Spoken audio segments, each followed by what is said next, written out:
Zzz. Hey geeks, today's black superhero is Static. Now, Static is a very well-known black superhero, but for those of you out there who only learn about any superhero from the movies, you might not know much about him. In fact, those of us who do know about Static, we probably know about him through the animated television series that came out in the 90s called Static Shock. In fact, that animated series was so popular that when DC decided to reboot the Dakotaverse and retell Static's origin, they put him in a costume that resembled the television series much more than the comic book. The comic book character, however, was created in 1993 for Milestone Comics and published and distributed by DC Comics by the founders of Milestone Comics, Dwayne McDuffie, Dennis Cohen, Michael Davis, Derek T. Dingle, and Christopher Priest.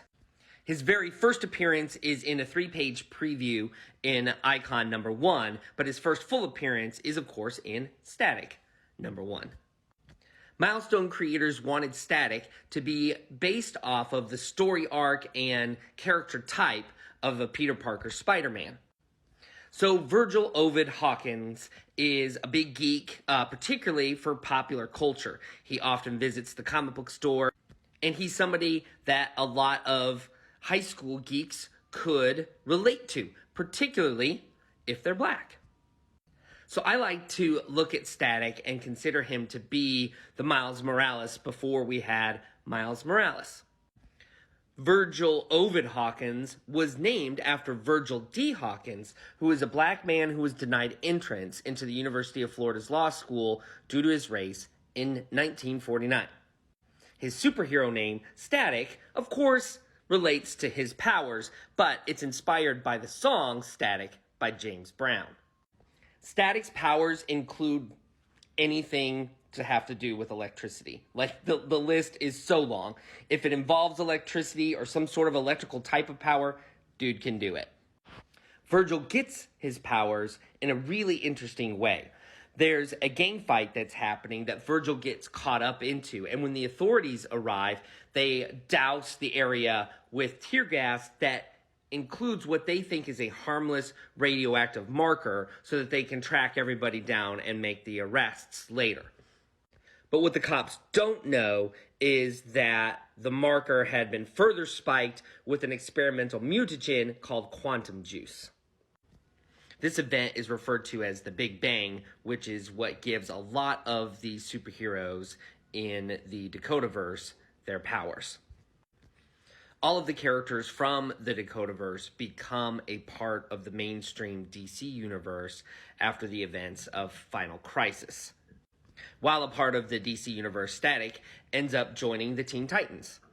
This is when he gets the redesign that looks a lot more like the animated character. In 2021, in a series called Milestone Returns, the Dakotaverse becomes its own universe again. In fact, it's referred to as Earth M or as Earth 93 in the multiverse. It's in this series that they retell the origin of Static, and they combine aspects of the animated series into the comic books, bringing villains that were original to the series to the comics and redesigning pre-existing villains to look like they did in the animated series. What I found particularly interesting about the retelling of the origin is that instead of being tear-gassed at a gang war, Virgil and his friends go to a Black Lives Matter rally, and that's where they're tear-gassed. So hopefully you learned something that you didn't know about the character Static. I know I did. If you want to learn more about black superheroes, go ahead and follow, but more importantly, follow these blurred content creators because they know way more about this stuff than I do.